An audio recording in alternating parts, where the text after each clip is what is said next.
How is it going, everybody? We are live.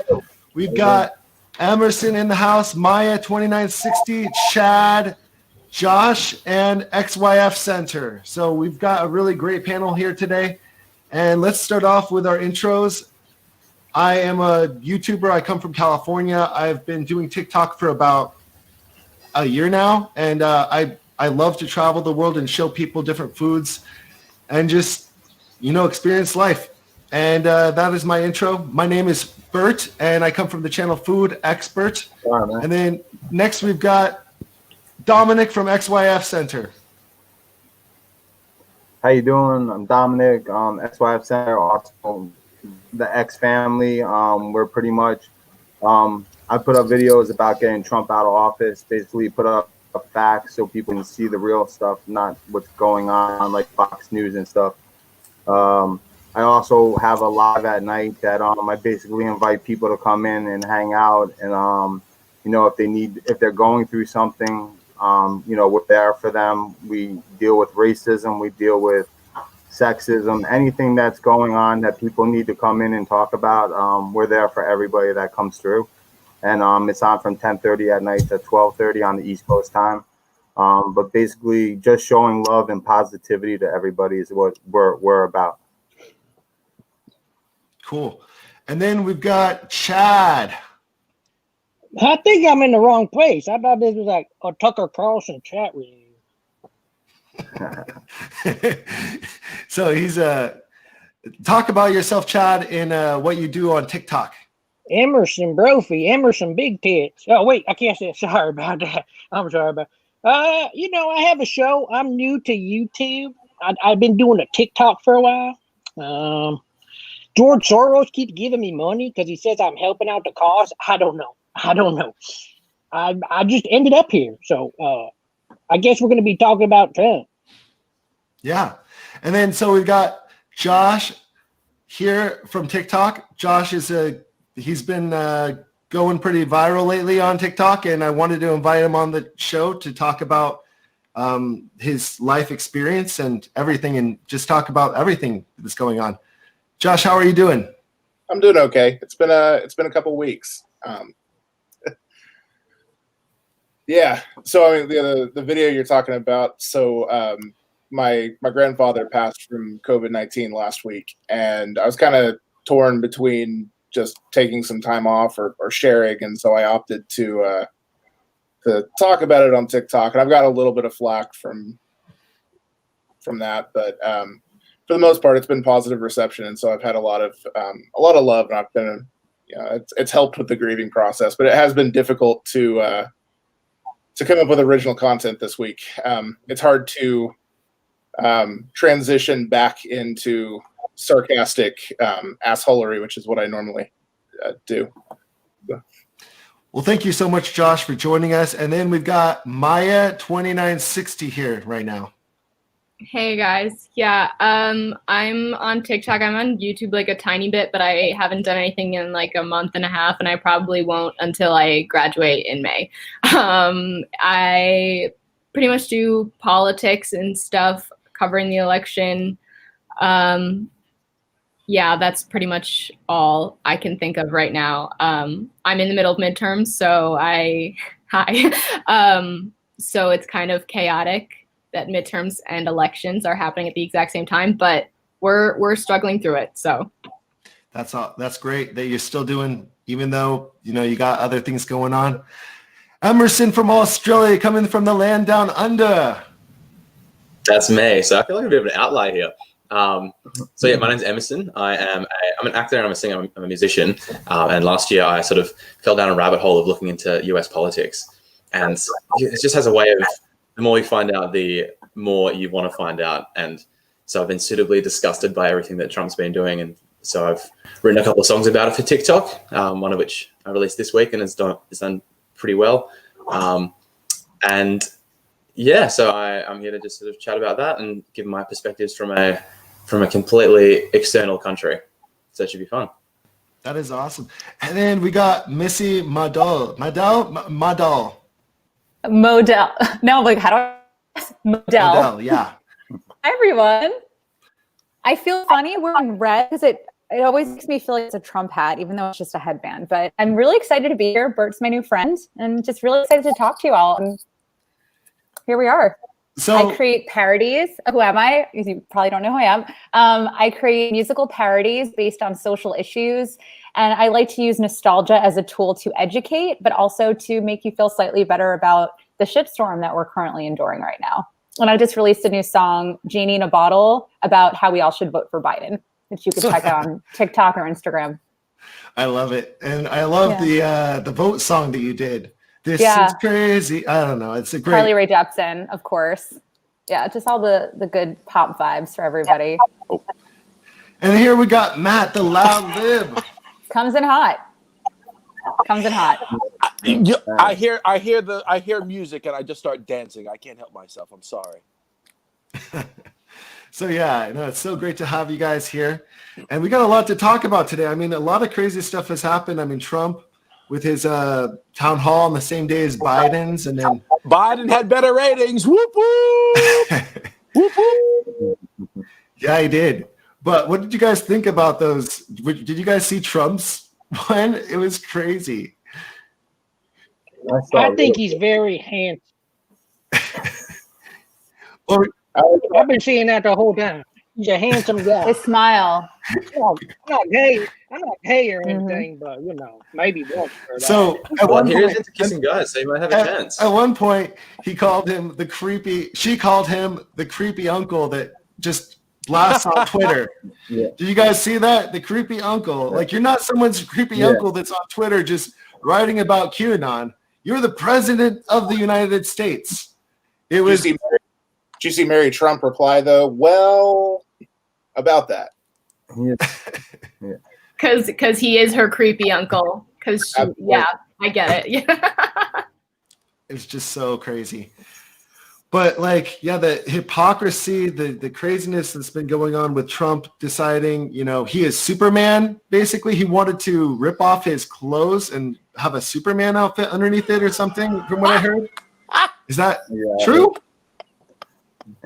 He was supposed to do that coming out of the hospital, somebody said, and then they backed up on it.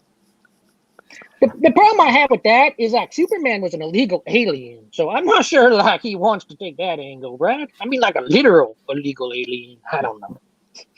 Yeah, no, it's true. But I mean, it's just really hilarious. I mean, but so Trump. Let's talk about Walter Masterson's and Loud Lib's adventures. What did you guys do this week? You guys really caused havoc on the city of New York. Tell us about that day. That was crazy. Oh, no, I can't hear. Can you hear now? I can't hear. Oh, man. Uh-oh. Can you hear me? Can you hear me? Oh, okay. So Walter and I, last week, we went out to Long Island. I can't hear you, by the way. But if you can hear me, I'll keep mumbling. We went to Long Island to this Trump car parade. It was like Mad Max meets a political rally on steroids. It was the craziest effing thing I've ever seen in my life. We recorded a whole bunch of videos, and I think the videos that we recorded that day are now over 10 million views. It was pretty wild. It was very wild. But I think I caught something because I kind of feel like crap, and I felt like crap all week. So I'm sorry that I'm late, and I can't stay long. I'm wearing a jacket inside my house because there's something wrong with me. But I hope you can hear me. I can't hear anything. I hope you're okay, man. I hope you're going to be okay. Oh, man. Earth to anybody in there. It might have been COVID if they're out there not wearing masks or anything like most Trump rallies are. He was wearing a mask, but the problem is other people. But if other people aren't, if everyone else isn't, it doesn't really matter. It's like everyone has to in order to stop it. The problem is the Trump mentality is just me, and not anyone else. It's like the culture somehow. I don't know how that is a culture, but it is with the Trump people. They don't want to wear a mask, and they say that they've got a medical condition or something. So on Sunday, I've got a live stream with a epidemiologist, Kat, and then we've got survival doctor, and we got another nurse, Christina, going to join, and we're going to talk about the misconceptions and the facts and not the Trump uncle Twitter mumbo jumbo that he leaves out in everything. That's what's blowing me away. Also, I have friends that are liberal. They voted blue in the past, and they have come up with these conspiracy theories around Biden. I don't know if anyone else has experienced that. Is that my ring light awkwardly in the background? But one of them specifically said that Biden wants everyone to be vaccinated, and we're going to become a communist country. Just speaking about conspiracies, it's truly mind blowing. Oh yeah, that well-known communist Joe Biden.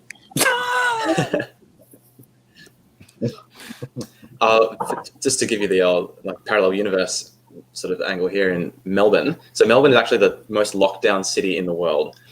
We have had a curfew for you have to go home at 9 p.m. You can only go outside for one of 4 reasons, and that's grocery shopping, medical care, real sort of restrictive stuff. Whenever you're outside, you need to be wearing a mask. And our case numbers were daily cases. They're around 700 per day 2 or so months ago. And today we've just had 2 cases. So similarly, we've had a bit of pushback, and we've had the people who are saying that our premier is sort of like our state governor, basically. They've got conspiracy theories saying, oh, yeah, they're trying to, oppress everyone and blah, blah, blah, blah, blah, blah.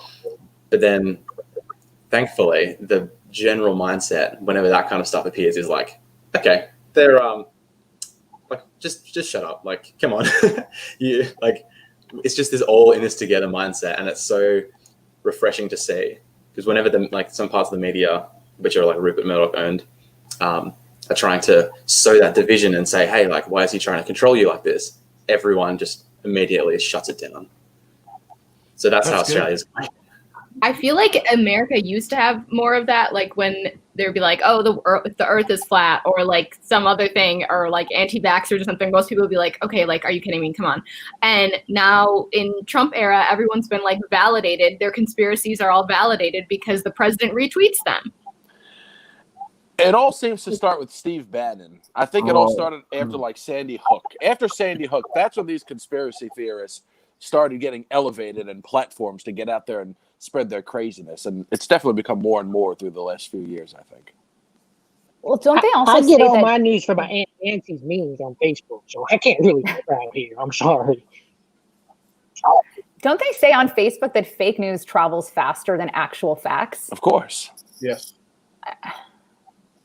Right? The more evocative it is, the more insane, the more people are likely to spread it around. Which clickbait. It's called clickbait. Exactly.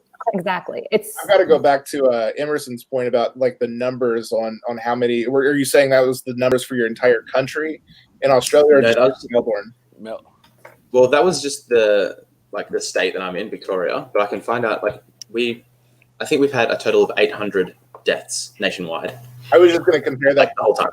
But I live in Oklahoma, so I'm in the middle of a red state, and we're averaging 1,000 new cases a day. It's terrifying.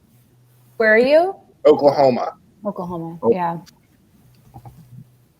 We had, I think St. Louis, we just had 3,400 new cases yesterday, or 2 days ago. It was yesterday or 2 days ago. We had 3,400 new cases in that one day. Where is everyone in the world right now? So we have Melbourne, California. For me, Chad is in California.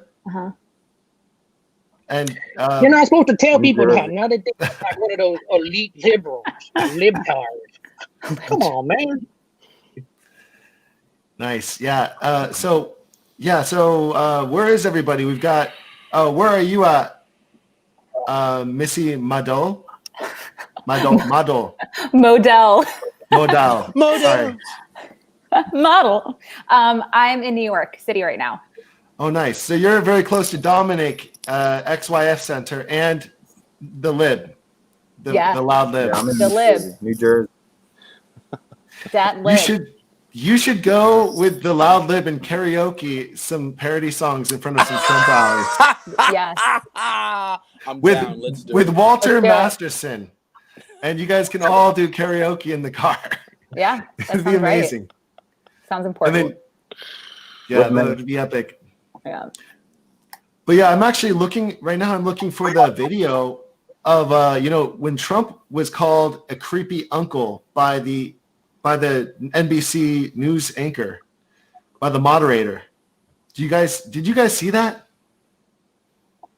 Yeah, I saw the clip from it. it was A little bit better. it was when they were talking to him about the SEAL 6 team with Bun got them killed or something like that. And then she said that, why would you repeat something like that? And said, well, I just put it out there so people can read it. And they can make up whatever they want to know about it or something like that. And then she was like, well, you can't just put anything out there, like some crazy or something like that. It was kind of the dialogue. He's just a madman. I mean, he doesn't care. All he does is want to stoke fear and conspiracy theories because he knows that he's going down. So the more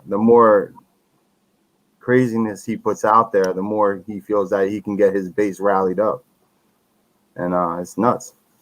It's kind of crazy. And out of everybody here, nobody has felt the coronavirus, I think, more than Josh. And so Josh, we probably have not had people that have died from it, right? Has anyone had a family member die from the coronavirus? Oh, you have, Chad? My niece. Oh, Domenick, your niece died. This guy just tested positive yesterday. No, she tested positive yesterday. So she's in college right now, but they got her locked in a room for the next 20 days. So she's not allowed out. She's in college. Our great aunt died from it. So now when I walk around, I see someone without a mask on, I start coughing really hard with my mask down and on the street, like when I'm taking honey for a walk. Have I showed you guys honey yet? But yeah, it's not funny and it's not to be messed around. Plus Loretta, her boss's wife just died of it. Now we have to go get a test, and that's not part of the show. That's the truth. So. Is it really true, Chad, or are you just doing your character? It's true. I don't know. I don't know how to. I need a narrator. It was all true. Yeah. It was all right. There we go. Well, anyways, Josh, I kind of want to be more serious for this part of the show. Anyways, Josh, let's talk about kind of what you felt when Trump. Your video was so powerful when you went. Your TikTok video was amazingly powerful. When you talked about what you felt when Trump decided to just do a partial lockdown for himself. He didn't even do the proper 2 weeks or 3 weeks that's recommended. He did 8 days or 7 days, and he didn't even test before the Biden debate. So what kind of feelings do you have, right, from Trump? Dude, I was highly offended by all the shit that he said. Sorry, language. That's okay. It already bothers me, the things he says, because I can understand that hurts people that are affected by it. That was before I was personally affected by it, and now it's personal. And it just so happened that when he put out his tweet about "I'm going home," the virus isn't that dangerous, don't live in fear, all those things that he did, that was that Monday. October 5th at 6:30 when that tweet came out.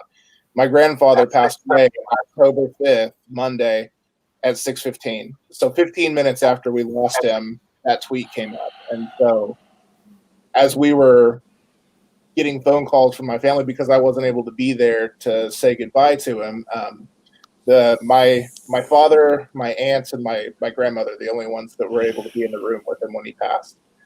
And 15 minutes after I get the phone call, I'm getting notifications that the president is saying that COVID's not that dangerous and don't take it serious.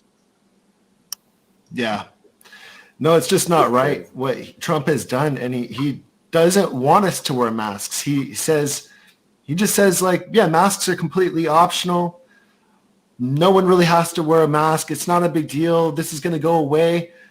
He said it was going to go away in the spring, and now we're hitting the winter again. It's going to get a lot worse before by Easter. He said by Easter. Didn't he say by Easter? Yeah. And then the he said he Only wanted- 5 warmer people have weather. only 5 people have it. Yeah, he said like Yeah. 14 people have it, and we're gonna get it down to like 6 by next week. It was just crazy. I mean, I was reading in the debate that he said that 85% of mask wearers get COVID, and then the debate moderator thankfully jumped in and was like, "That's not right." Yeah. yeah, Yeah, he and read that- some report. It's crazy. Yeah, and I mean today's title is Trump's He lies. doesn't. He never affects- reads the whole thing. Oh, what? Go ahead, Bert. I'm sorry, man. Oh no, today's title No, I is said, go called ahead. Trump's lies affects people's real lives. So, I mean, I just thought that it was a really fitting title because we've got Josh here, and it's just a really, I mean, this is really the serious. Josh really had the ultimate thing happen to him because his grandpa was kind of like his, almost like a father to him. Would I say, is that correct, Josh? He's kind of like a father to you in a way? Yeah.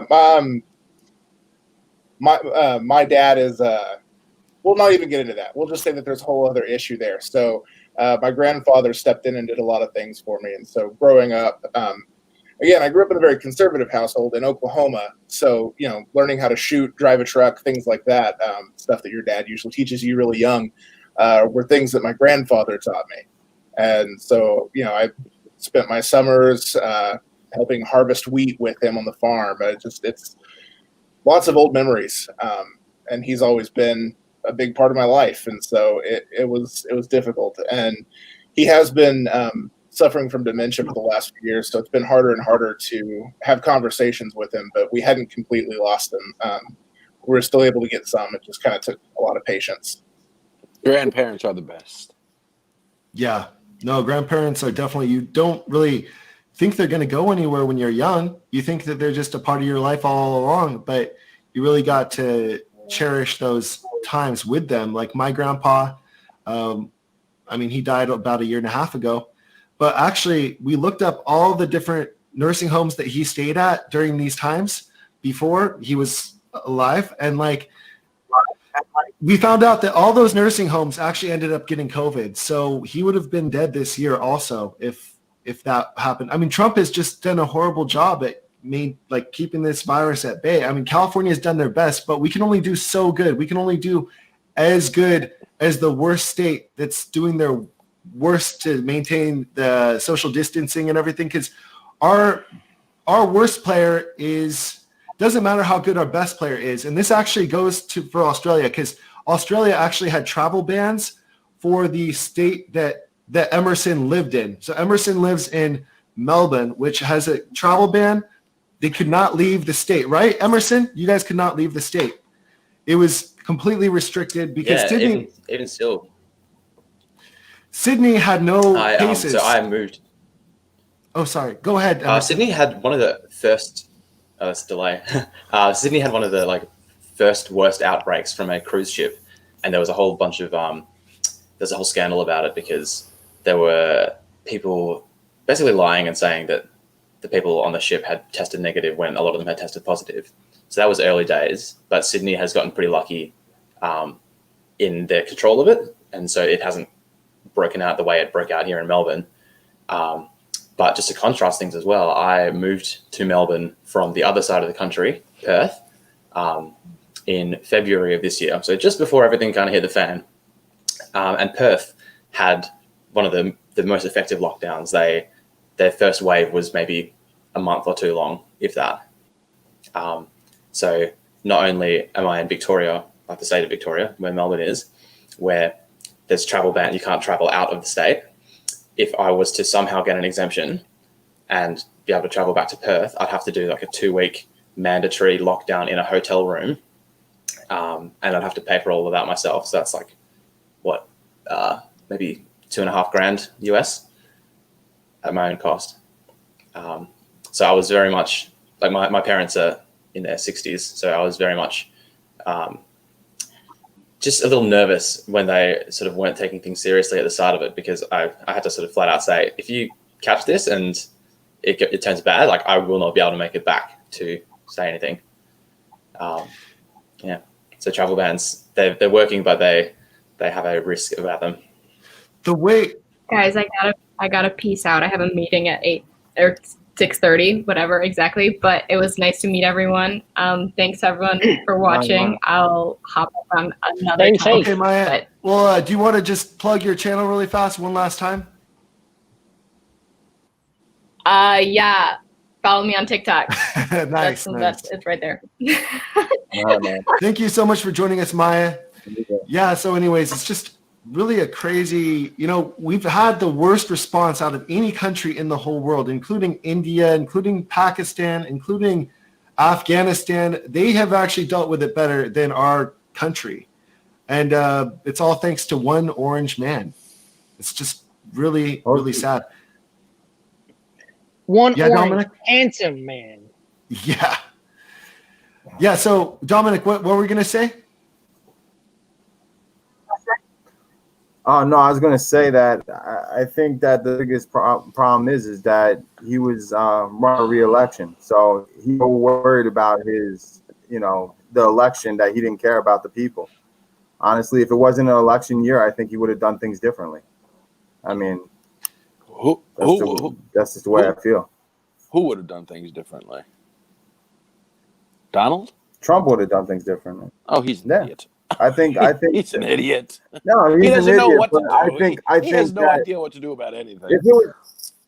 But the thing is, if it was in the beginning of his presidency, and he didn't have to worry about, the economy or anything and trying to get through it for the next 4 years, I think he probably would have done something different.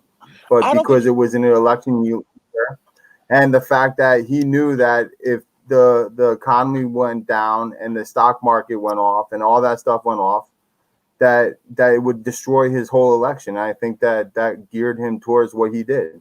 I think he took a chance. Sorry. Go ahead. I mean, listen. No, I think most politicians would think that way, but I think Trump is too much of a narcissist to even consider something like that.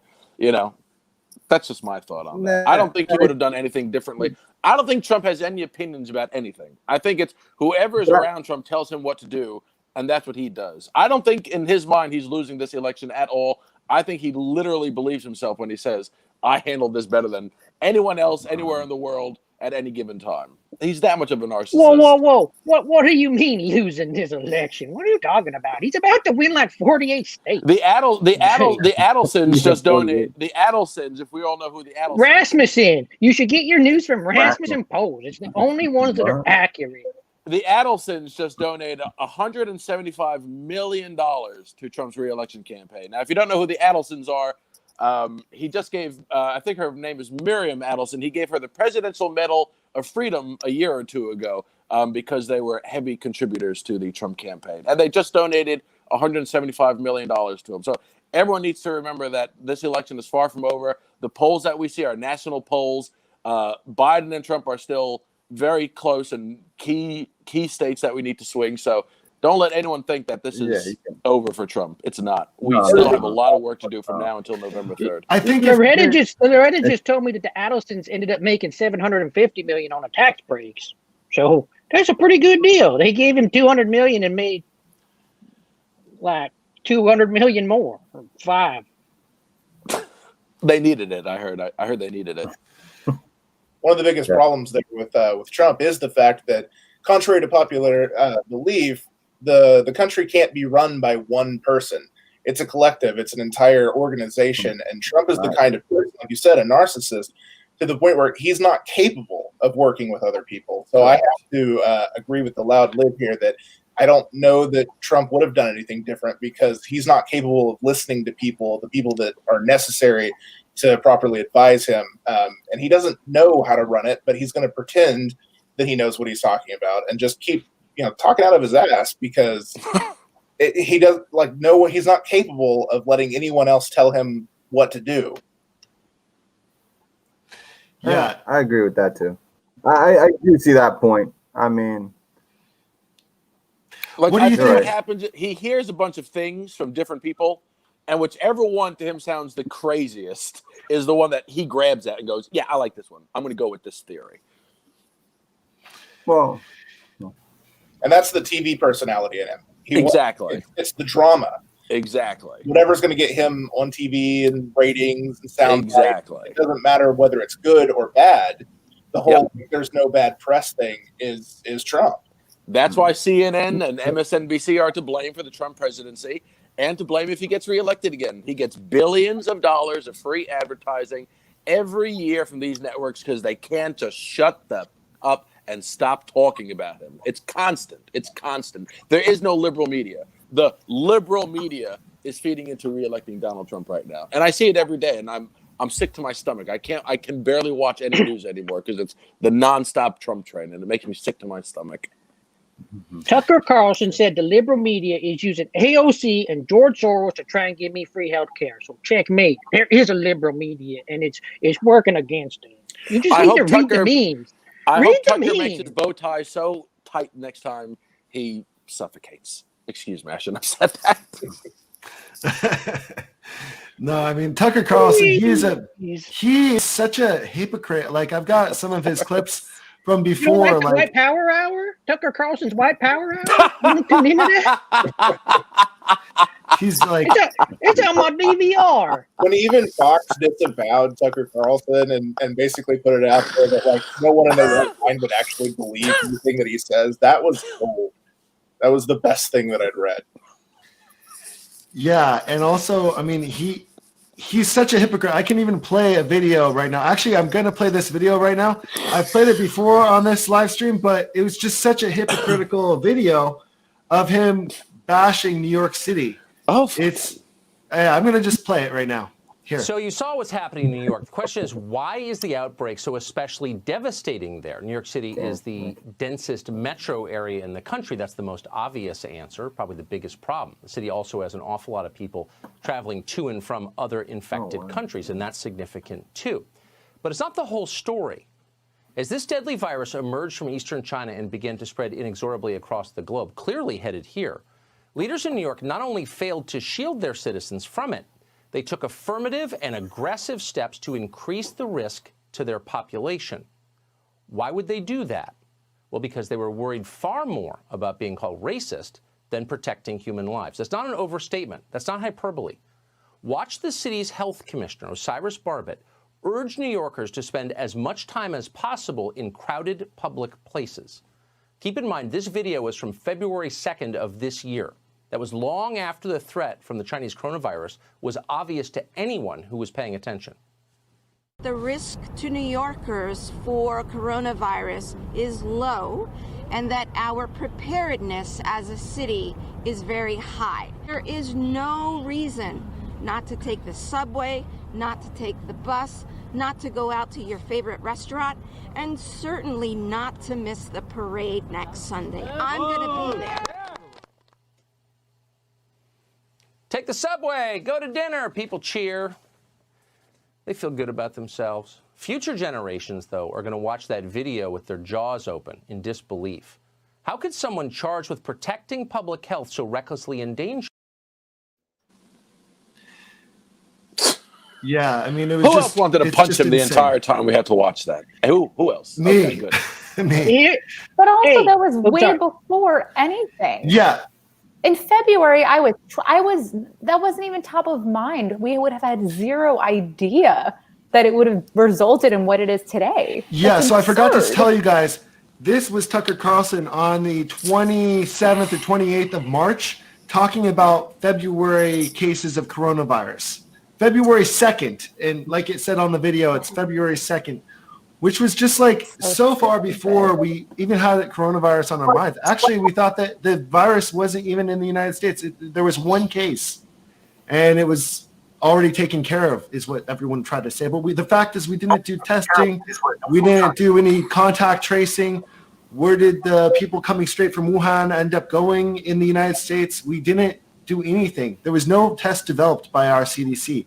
We wanted to get a flu test that was together with the coronavirus test for some reason, and it just didn't work out. But other countries like Ethiopia, in Afghanistan, not Afghanistan, but like all the India and Australia, they all had these tests, and Korea had all these tests way before we ever had any tests. So it's crazy to me that our first world country got beat out by a bunch of like third world countries for a lot of them. And the big news in February was just the fires in Australia.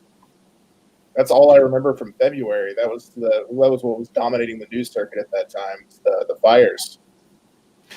Yeah, there was a lot of fires. There was a lot of people saving. A what? Didn't the WHO offer us tests in the beginning, and the Trump administration said they wouldn't take them? For some reason, I remember something like that. Well, they said that the liberal media told me he sold all the tests to China. I don't recall exactly, but that's because February was like 5 years ago. Oh wait, what did you say, Josh? Sorry. I said I don't recall all the details because February was about 5 years ago. Oh, it feels like that. Yeah. No, it feels like ages ago and a whole different lifestyle. It was about 30 pounds ago, too. Chad the Chud is fat. Yeah. No, I mean, we definitely, being in lockdown has been definitely tough on us, honestly. But, yeah, anyways, Chad, actually, I would rather you be in a normal character, not the your special character. So you can take off the hat. Are you calling Trumpers special? Chad's coming back. Chad, we're getting the great reveal. Oh, look at this. Metamorphosis. He's like Madonna. We're going to see the other side of him. He's reinventing He's going to be a normal guy right now. Come back, Chad. Is he going to get rid of the... Okay. I also have to go in a second. I know our Loud Lib friend too is East Coast, but I'm going to eat dinner in a minute, but I didn't want to miss this. So I'm just going to preemptively... I'm not Don't leave just because Chad's leaving. Come on, what are you doing? Bye, Chad. I got to go when Chad goes. That's what it is. It's good to meet you. I'll follow all of you. I follow like 5 people on TikTok, so I'll follow all of you. Yeah. Honored. And Missy Modell, do you want to give your end? If you want to leave right now or you want to stay for a couple more minutes, you can. But we always give an outro. If you leave early, you get to have an outro anytime. Well, honestly, so great to meet all of you. You're all brilliant and great and fighting the good fight. So just excited to be connected. Bert, thanks for putting this together. And I've been doing a lot of phone banking. If anyone's interested in helping me out with that, I'm working directly with the Biden campaign. So if anyone's interested, DM me on Instagram or on TikTok, whatever is best mode of communication. But those have been really effective. And for me, that feels like such a tangible way to make a difference. So if anyone wants, so do it with me. And I do it every day. Every day. It might be too late, but you can adopt a state too. Yeah, I've been doing that too with them. I adopted North Carolina, so I've been calling them and writing them letters to vote and shit. Awesome. So I don't know if it's too. Oh, sorry. No. I don't think too late. No, I've been doing South. Oh, I've been doing South Carolina. Texas and make it my bitch. Can I do that? Yes. Well, that's me. Great to meet everybody, and let's please keep in touch and be friends. Yeah. We do we're going to be doing a lot more live streams, maybe 3 per week. So you can join any one of them. Yeah. Please. No, definitely. This is so cool. All right. Thank you all for being amazing and see you soon.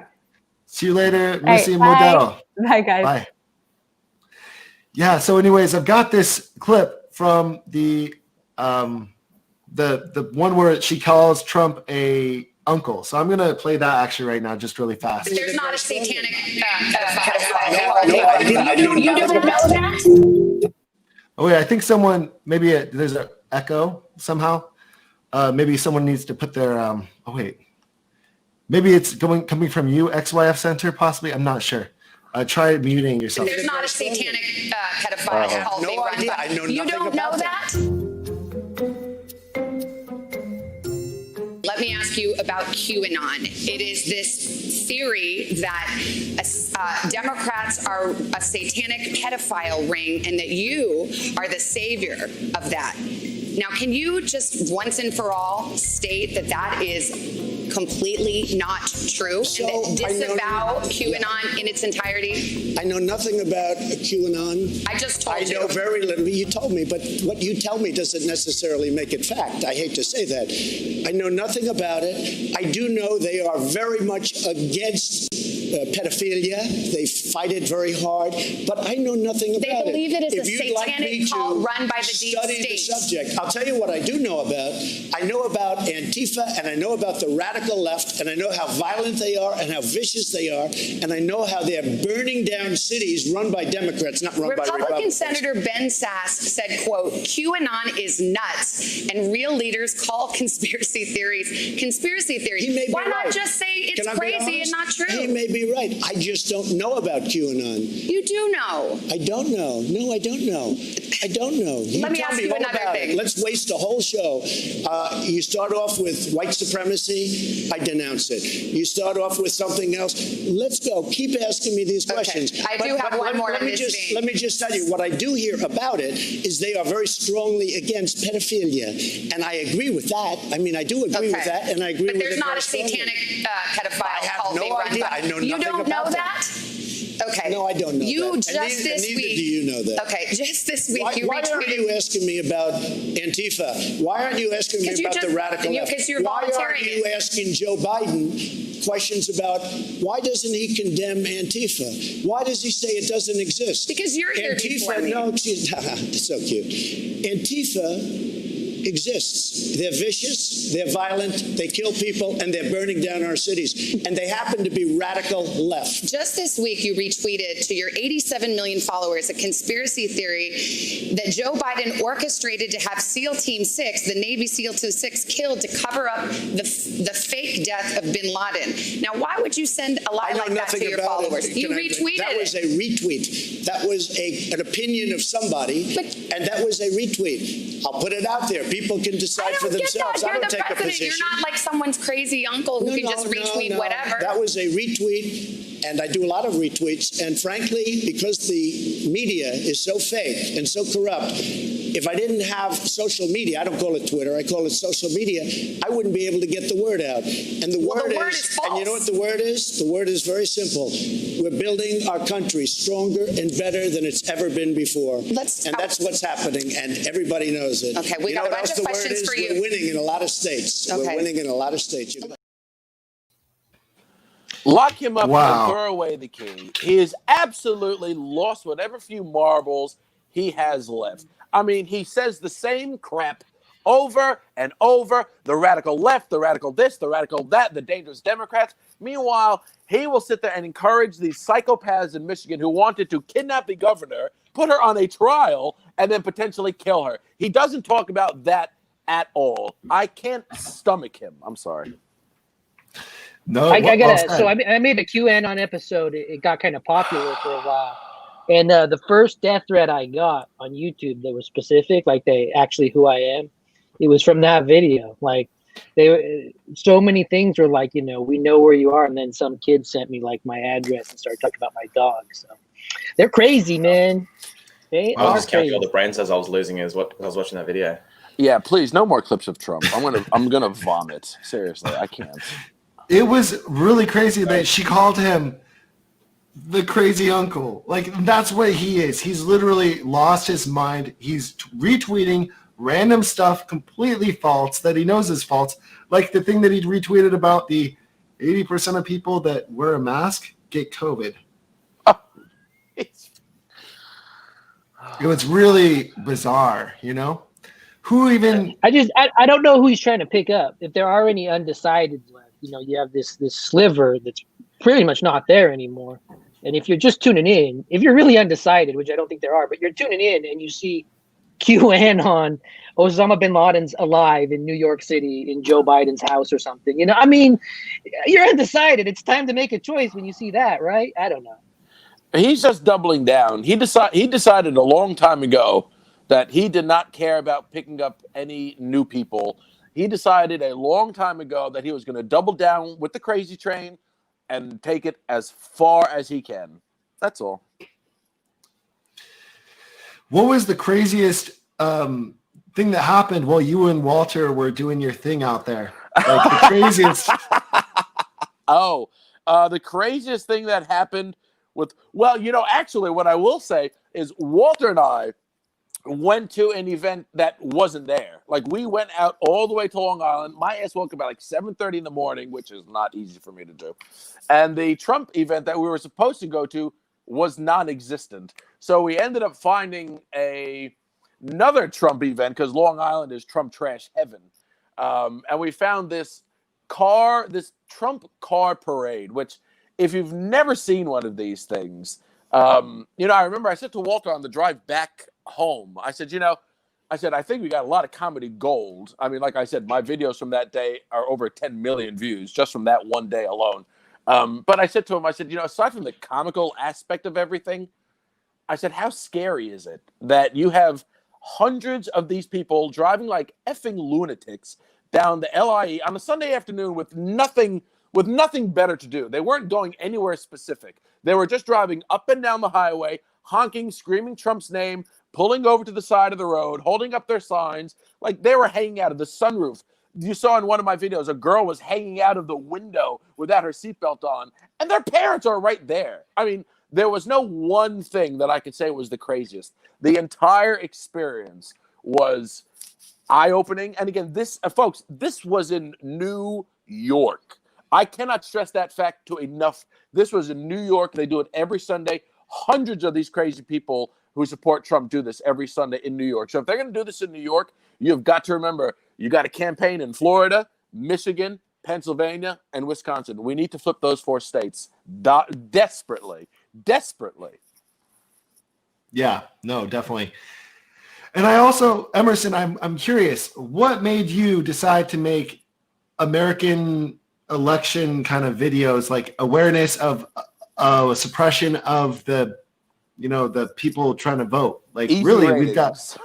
We've got voter suppression here, and Emerson makes a lot of songs about that. And it's just, I want to know what inspired you. Yeah, so like as I said at the top of this, like I just out of curiosity, I think there was a guy that I was working with, or I was just seeing it on Reddit just sort of pop up, and I've read a couple of things, and it's just, as I said, like the more you read, the more you just kind of, it just boggles your mind how much like shady stuff they get away with and have been getting away with for years. And it's just this constant, like the constant loop of they do something shifty, they get called out for it, and then they just like evade and project that upon and just deny it. And it's just like you grow up with a certain set of values of like, okay, lies get found out and they get punished. Like people who cheat eventually get found out and then they get justice. Like you grow up valuing that sort of stuff. So then when you see that people like Mitch McConnell have been in power for decades and they just regularly do all this kind of stuff, it's just infuriating. And to hear that like the like voter turnout rate. So in Australia, voting is compulsory. Like you get like fines if you don't vote, which is great. And also voting day is always on a Saturday. So like there's to learn that not only is none of that in place in America, but the election that sort of caused all this in 2016 is what it had, like what, I don't know the numbers, but way more people didn't vote than voted for either Trump or Hillary, I believe. So just as I like my the first sort of post on TikTok that gave me an audience was a post about the Black Lives Matter movement and defunding the police, and then I did another one about wearing masks or people who don't wear masks. So I sort of built this audience, and then I sort of felt that responsibility of, all right, I've got access to the attention of a lot of young people in America. I have to do something about the election and sort of acknowledge as well that, yeah, like, America's a laughingstock at the moment. Republicans know this one fact.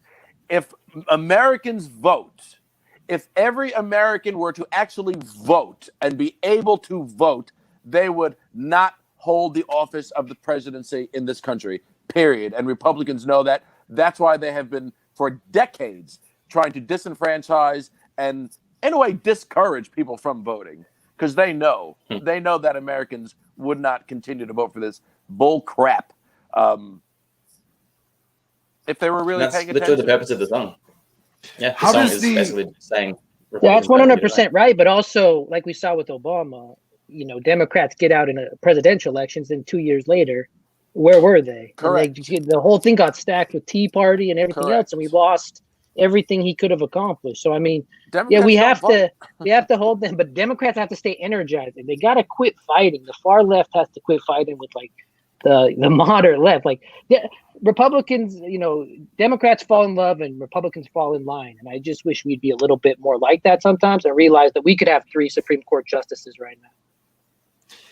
I think only me and Josh are the only 2 people that are not typically political in our content. Josh, what is your main content? It is mostly about art, correct? You're a very good artist. And what else do you do on your channel typically? Literally everything. If you look at my very, very first video on TikTok, it's basically all about I have no plan. And I've maintained that energy. I'm an artist, so I put up, I started off putting up, paintings, and I do some video, some filmmaking and stuff, some graphic design. And so I had kind of goals of doing that as well as just kind of being like my own personal vlog, just talk about things in life. But the problem is politics is such a massive thing right now, even though I never intended to be political, and I frankly hate politics. They stress me out, but it's too important this year to ignore, and so everything has just kind of become political. And really, the video that first got me any virality, that kind of took me from 8,000 followers to like 50,000 followers in 2 days, was my Brooklyn Nine-Nine parody, where I was denouncing police brutality. And so I took, the Brooklyn Nine-Nine intro and redid it with actual footage of what the police are really doing and what they're really like. And it's sort of this weird emotional mix of, peppy music with just horrible things happening to kind of try to, visualize the chaos that's going on right now. Yeah, you were just inspired by the BLM movement, pretty much. The first, I guess the main thing that set it off was back in May. It was George Floyd, but before that we had, I think his name was Ash. How do you say his name? The guy before George Floyd that died. Ahmaud Arbery? Oh yeah, Aubrey. Yeah, Aubrey. So he was the beginning of that, but then once George Floyd happened, that was the explosion, atomic bomb that happened with BLM, and there was no going back at that point. And things can get crazy again, and Trump doesn't actually acknowledge this problem at all. He thinks that the police should remain exactly the way they are. Democrats don't want to defund the police. We just want reform. We want to make the police not be able to get off scot-free when they kill somebody and they shoot them 7 times. And it's just really, it bugs me that police can get away with everything. He wants the police to be more brutal. Forget about the fact that he's not trying to get them to be any better. He wants them to be more brutal. He wants a police state. He has said many times, take him out back, rough him up. Like the good old days. He's so full of shit. Oh, the good old days. We used to take him out back and rough him up in the good old days. Lindsey Graham just said nobody. He's a chicken crap.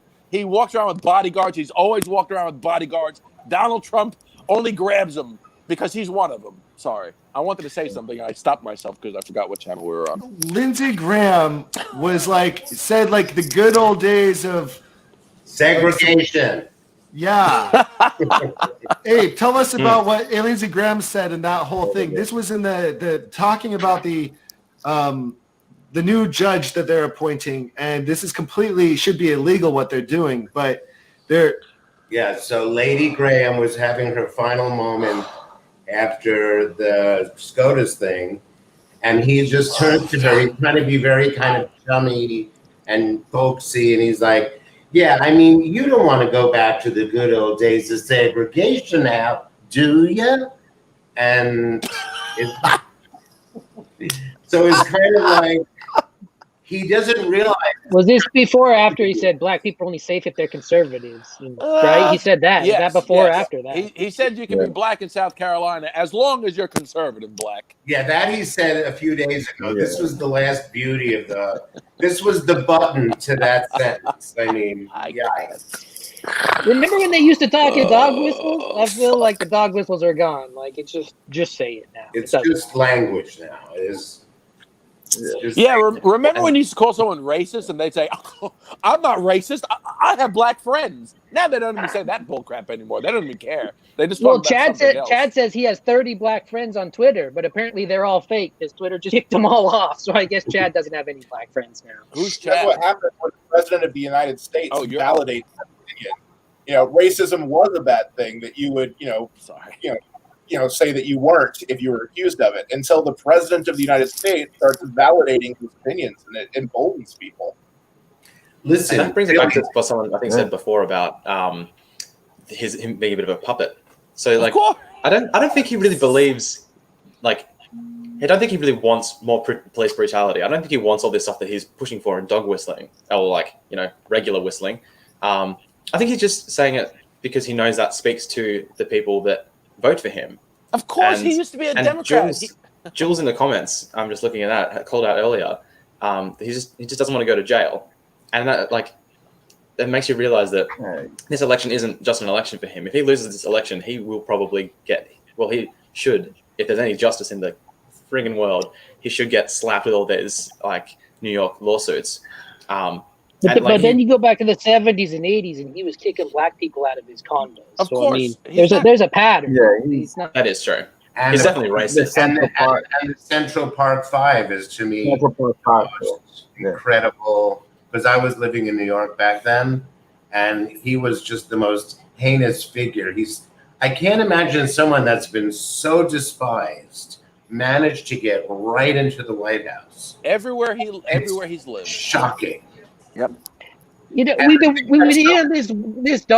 watching this dog eat grass for 12 years. We knew it was going to puke. I mean, the Tea Party was co-opted. It was started by the Koches, and then it was co-opted by a very racist movement. It was only a couple years into it where they had the Obama hanging and the racist sign. So I mean, we knew this was coming. It'll come again, and it'll be someone slicker than Trump. That's the scary part. But here's the thing. He came onto the scene in New York City, and him and Giuliani were the ones that created that whole yuppie. They've destroyed New York City. Giuliani cleaned out 42nd Street with all the hookers. That was the only time that street was interesting. You know what I mean? It was just like this seedy. It was when New York was, the late 70s was when New York was the absolute greatest, because it was you could literally do anything. So then comes this whole effort, this white clean 'em up effort, this Disneyfying of New York City that Trump is directly responsible for. He started with all those gold buildings. He's been gross since day one. It's just the world has turned into this kind of culture where it's all about money and aspiration and gimme. And I just want to say one thing. I just was watching CNN, and there was this segment with the Anti-Defamation League based on what happened last night when he kind of dog whistled. Speaking of dog whistle, the QAnon thing during, when she was asking about it, how could you, whatever. And the truth is that QAnon is just like the worst part of KKK, really, because they hate Jews, they hate blacks, they hate gays. They're just, it's kind of the same thing. The fact they just branded themselves with the new initial is kind of just, no one's even mentioning that. But the thing that made me really upset, based on where we are and what TikTok is so much about, and so emotional about this, the way Josh was saying, people who never thought about politics are in this frenzy now. It made me think of if I was living in America in the late 30s and early 40s, and everyone knew what was going on in Europe. They were killing gays, Jews, Russians, gypsies, nuns, priests. Everybody knew. And it's kind of how did you live your life? And it's almost like fascism is now here on our own shores. It's looming. Fascism wears a MAGA hat. It's looming. And it's who are we going to be? You know what I mean? If he gets in, and there's a strange possibility that he will, everything that's the worst case scenario is going to come to fruition, because QAnon and KKK are going to be in charge. If he gets reelected, I'll never be able to live down my content. Folks, please vote for him. Just for that one fact alone, please. Please. Please. If he gets reelected, you'll I'm so see me sick of wearing slowly the transition back to Australia stuff. Emerson, I just want to be Chad in public. I just want to go outside in public. That's it. Emerson, I was curious how it works for the electoral system and everything in Australia. Do you guys have a electoral college where you guys take all the votes in every state and put them towards everything? You know, it's funny. I don't actually know as much about the like ins and outs of Australian politics. It's like my dad makes fun of me for it. But we have a prime minister, so it's like there's a person in charge, but it's the party in charge. So at any point, the party can decide to change leadership, and therefore the prime minister will change. So that's why it was a bit of a meme a few years ago, because we had various leadership challenges, and our prime minister changed maybe 4 times within 3 years or something ridiculous. I don't remember that. Yeah, but it's all party stuff, and it's again Are there more than 2 parties? Are there more than 2 parties? Like, unfortunately, yes and no. It's like America. Yeah, basically, there's the 2 sort of main parties, and they're both like again, sort of in response to the way the world is going with Trump and Boris.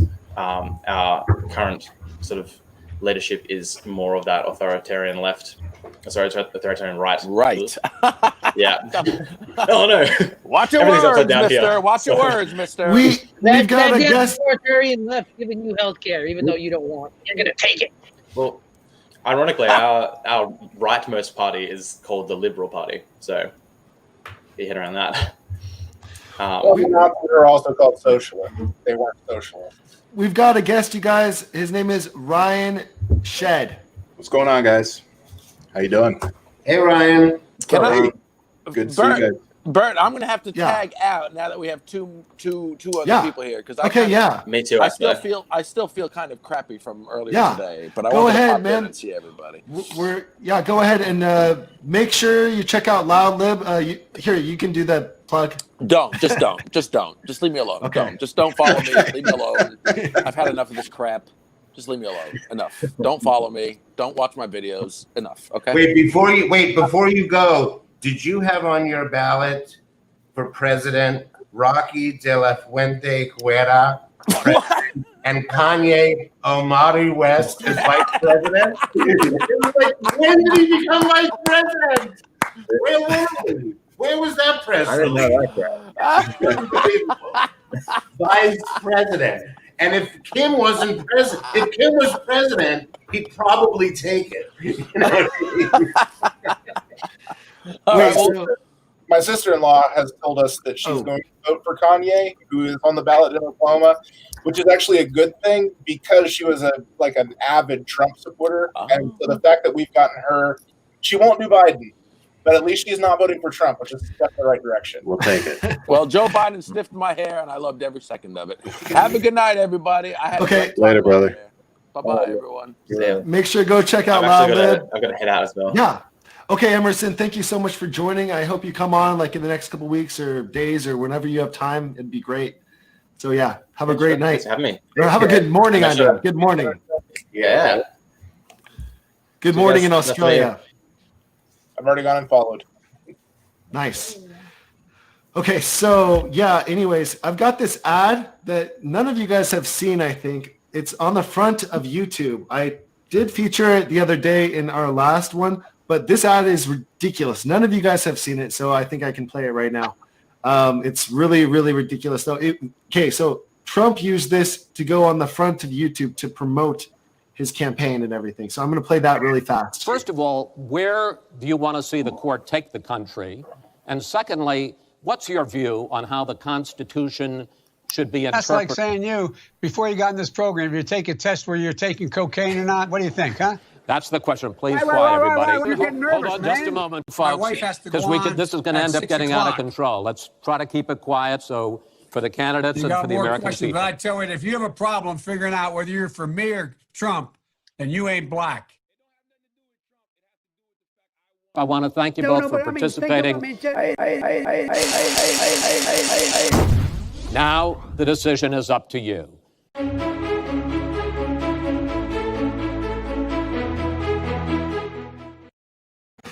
So Ryan, what do you think about that ad? That's the actual ad? Yeah, he put that on the front of YouTube. He made it for the front of YouTube on his YouTube account. Bro, no. Wow, I don't even know what to say to that. I thought it was satire watching it a little bit, to be honest. So Bad satire. Yeah, I was undecided till I saw it. Now I'm voting for Trump. that did it, huh? That did it. Yeah. I mean, clearly they ran out of money in their advertising budget because they're asking, like, Don Jr. to come up with the campaign. Oh, yeah. I have better special effects than that, and my budget's like a bag of Doritos every day. No, literally, like, that was paid for to be on the front of YouTube. Either it's a deal that Trump has with YouTube to promote his YouTube channel and to promote his propaganda. It was really, it cost a lot of money. Even if you block it and say you don't want to see that video anymore, like Loretta did, my wife, they'll still force you to watch it when you log in. She blocked the video and it still plays. So it's kind of messed up. Yeah. You've seen it then, Chad. You've seen this one before.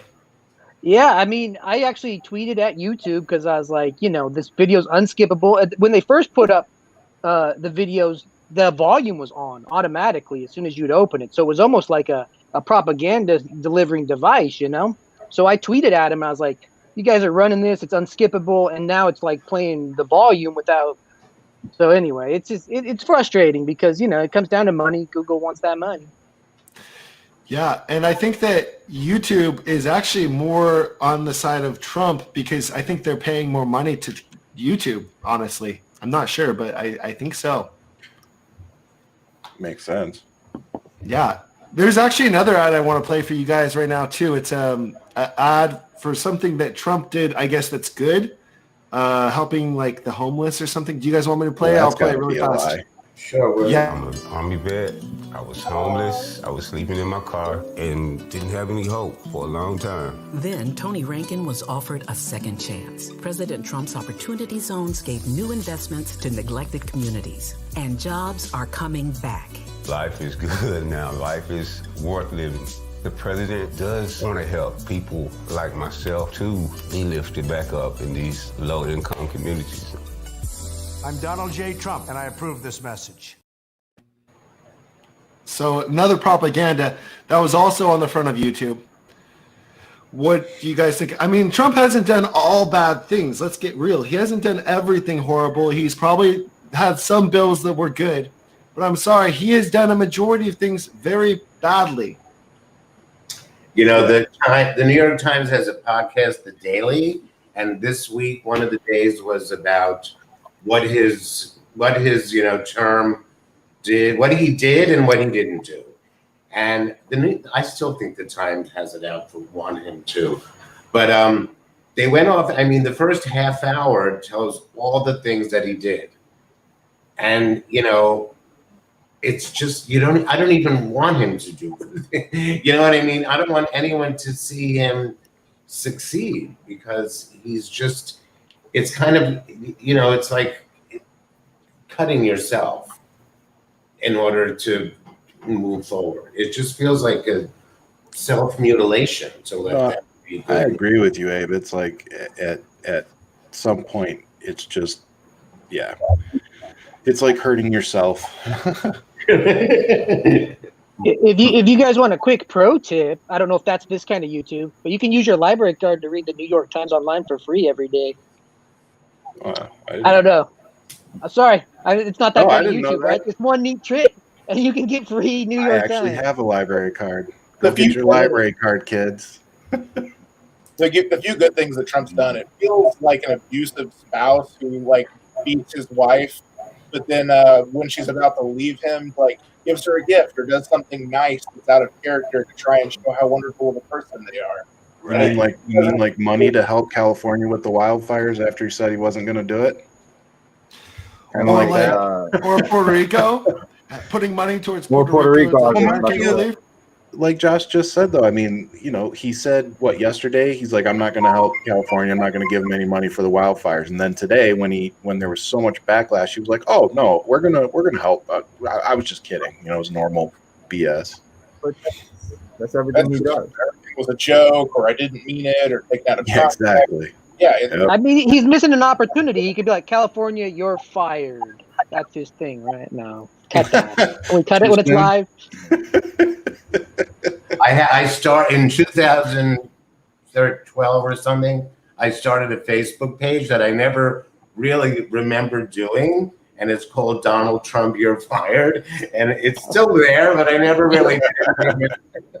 And people sometimes just write stuff about him on it, but whatever. Yeah, I don't know. I woke up with a little more hope today, and I don't know what you guys were talking about the first hour, so if I touch on something, just tell me shut up. But yeah, I woke up with a little more hope today, especially seeing how many people tuned into Biden, and after seeing how horrible that it was, I actually felt a little better today. So I hope he's done. I hope Trump should be done after this. I hope. Yeah, but the thing is that there's an article in today's Fox Business that registration is higher for Republicans. Voter registration is higher than Democratic registrations. Not here in Arizona. That's kind of where we don't know. That's like the unknown, because we don't know how many Democrats. Like Democrats probably register all the time, and because of Hillary, and it's no coincidence that it's the same 3 million people that watched Biden that didn't vote for Trump. You know what I mean? That same number kind of creeping in. Yep. But yeah, I say every day to act like we're 10 points behind. I don't know. I agree with that. I'm with you on that, Abe. We can't get complacent right now. That's for sure. The worst.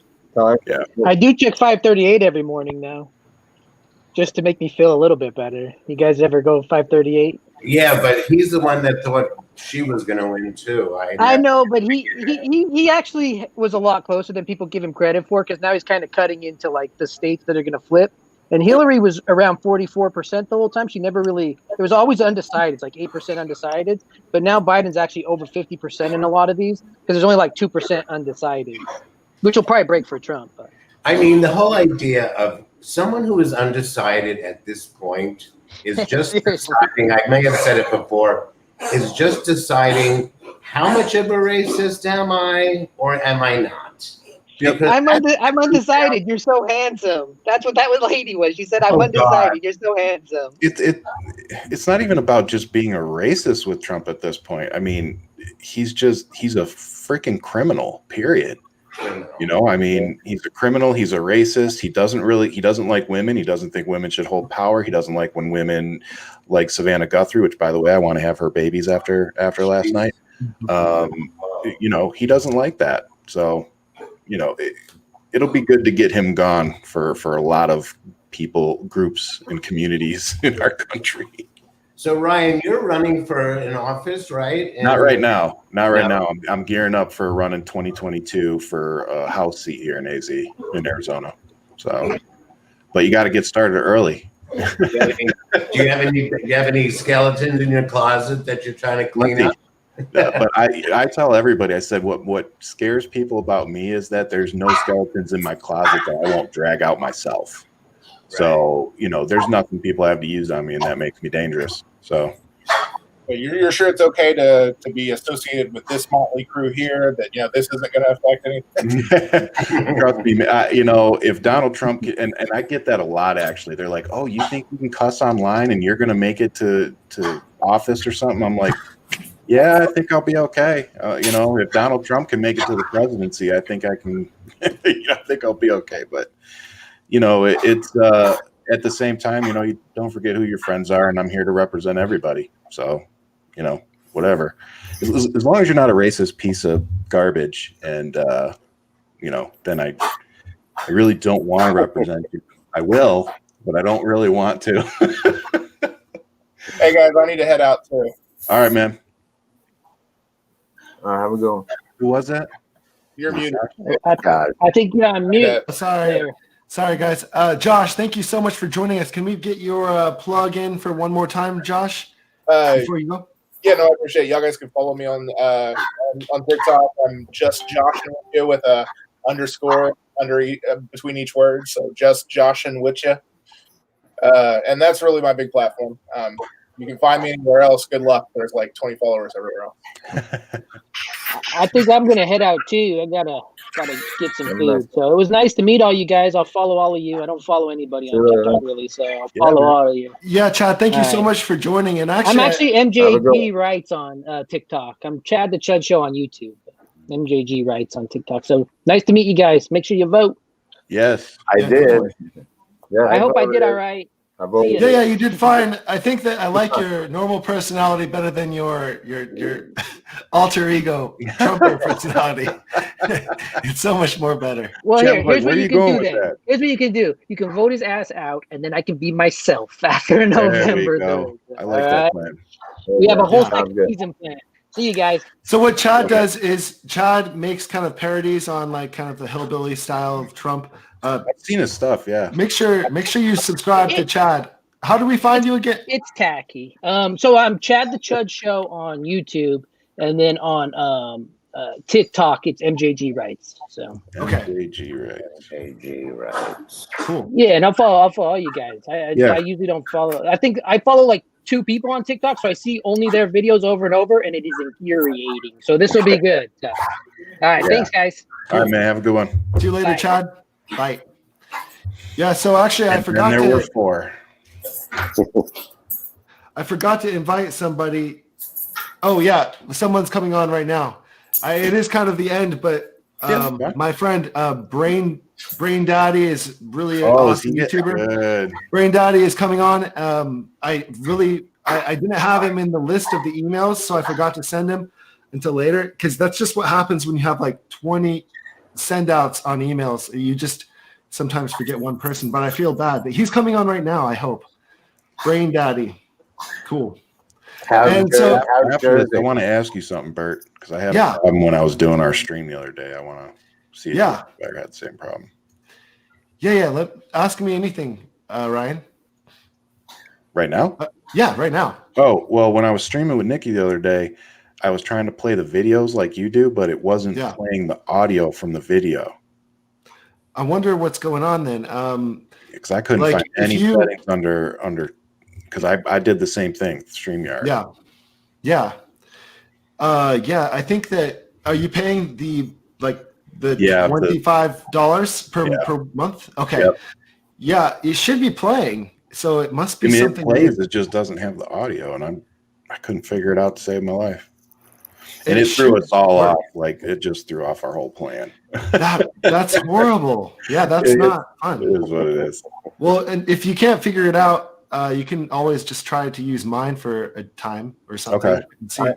It should I work. would be interested to see if yours is different than mine for some reason.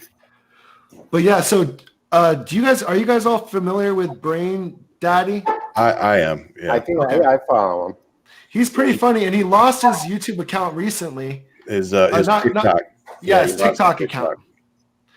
And it's really. I actually did a video telling other creators, to be careful, because what he got suspended for was stupid.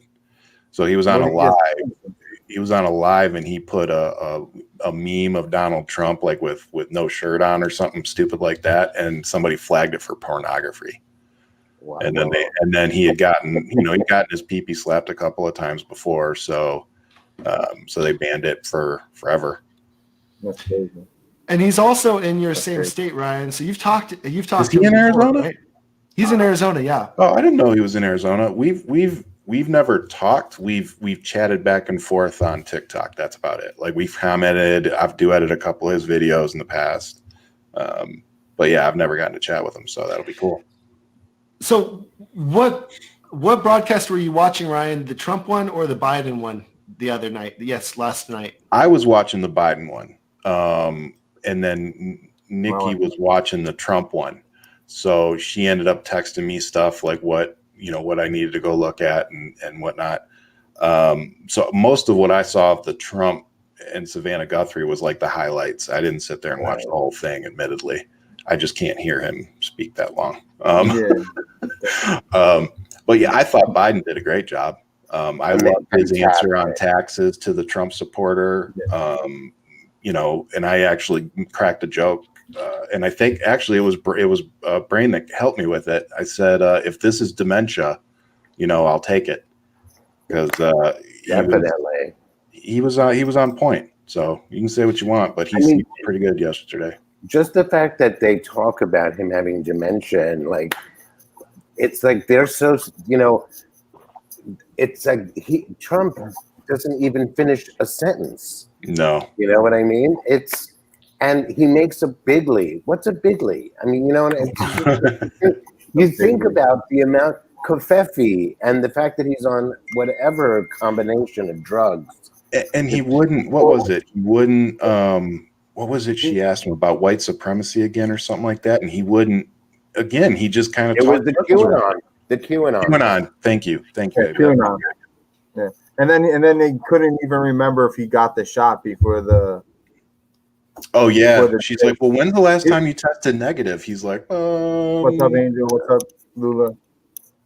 Sorry. I want to go on record. I want to go on record to say that I posted as soon the next day. I said him and Melania knew they were not just tested. They knew they had it, because the way she went up on stage and wouldn't kiss him and like this, and she walked in with the mask, it was all too sketchy. He had COVID, period, from the Saturday, from the thing that he before. And I still question that whole thing. And I'm with you. I don't know if he had it. Full on, blown out, coughing. Yeah. I don't think he had anything. Honestly, I think it's foolish. And now they came out and said that that drug that he took has no it doesn't help COVID at all. So which one? Regeneron. Regeneron. Yeah, they said they came out or whatever it was. Yeah, they came out and said that it doesn't even really. It has no help for the for the virus. Little or none. It just came out. Colleen said the same thing. So you think it's a conspiracy thing to make it look like, oh, it's nothing, honestly, everybody? Well, think about it. It all happened right after the whole white supremacy thing. So he was having a whole crap with that. The debate he did horrible on. And then all of a sudden now he has COVID. And then everything shifts from where he was over to this. And then now he's into the hospital. Now everybody's, you got to take care of the president. Don't beat up on him. And then all the next day it's like, he's getting these drugs. And then the next thing he's out waving at people in the damn car. And then the next thing he's going to pull out his shirt and be Superman. I mean, really, come on. It's just too sketchy for me. I just don't. It almost seems scripted. It almost seems scripted. I don't buy it. Yeah. And then all these other people have it. I mean, the only thing I can't understand is Chris Christie said that he had it. He was in the hospital for 7 days, and then he came out talking crap about Trump, saying that he should have been wearing the mask, and he thought that it was a safe zone in being in the White House. So to me, that kind of is the only thing I can't figure out. The guy that was sitting in the Rose Garden, that the reason he got it was because he was at the Rose Garden for the Amy Coney Barrett thing, and then he's going to come out and criticize Trump. Come on, man. Yeah, and the reason why I don't understand Chris. I'm from New Jersey, and I don't understand Chris Christie's like whole allegiance. The guy's never done anything for him. He's never given a damn about him. And this guy like sacrifices his whole career and everything for someone that thinks he's a jerk off. I just don't understand it. I really don't. Chris Christie, I mean, how many times Chris Christie thought he was going to get some type of a cabinet job or something like this? Trump has never done anything with Chris Christie. Yeah, no, it's ridiculous. One thing that Biden said that really kind of hit home for me, a great comeback that he said was, so someone said like, are you going to fill up the Supreme Court? Are you going to back up the court? And he said something really smart. He said, you shouldn't be worrying about what I do. You should be worrying about what's happening right now. Absolutely. It was a great answer. Yep. Great answer. Well, yeah, they prepped him good for that. So I like the relationship that he created with that guy who was Republican and his father was in the government, and Biden knew him, and they just had that really nice exchange. I think the way he connects with people is so, just comfortable and at ease, and just. I mean, he's such a good guy, I know it sounds corny, but no. And the reason why Trump didn't want to do the town hall virtually is because you wouldn't be able to talk over him. Right. I mean, that's all it's about. It's all about being able to shake Biden when he's in the middle of delivering whatever he's trying to say, and just start to shout over him to try to make him stutter or do something to make him look like he doesn't know what he's talking about for his base. That's all it is. Now I'm gonna BrainDaddy setting. It's BrainDaddy. He's in the house. What's up, man? What's up? Going on? Yeah, we're just talking about some of Biden's remarks to his what he talked about during his town hall versus Trump's. Yeah. It was just complete night and day, 10 times better, I felt like. Absolutely, yep. But yeah, no, it's so good to have you. Introduce yourself to our 7 people left here. Introduce yourself and let's. Yeah, so I'm the BrainDaddy 2 on TikTok, or the BrainDaddy YT. That account's currently suspended, but it'll be back up on Sunday. I just do political talk on TikTok, and I try to make it funny, lighthearted, as much as I can. And you are in Arizona with Ryan. Correct. Right Yep. I didn't realize you were in Arizona too. Yeah. I don't let the San Diego stuff fool you. I was gonna say. I know. I got Lion stuff over there. Oh, okay. It throws everybody off. Born and raised in Southern California, so. I have a pink wall which says a whole bunch about me. Dominic, what were you saying, man? Because I had a really good response to what you were saying, and then I lost it. What were we talking about?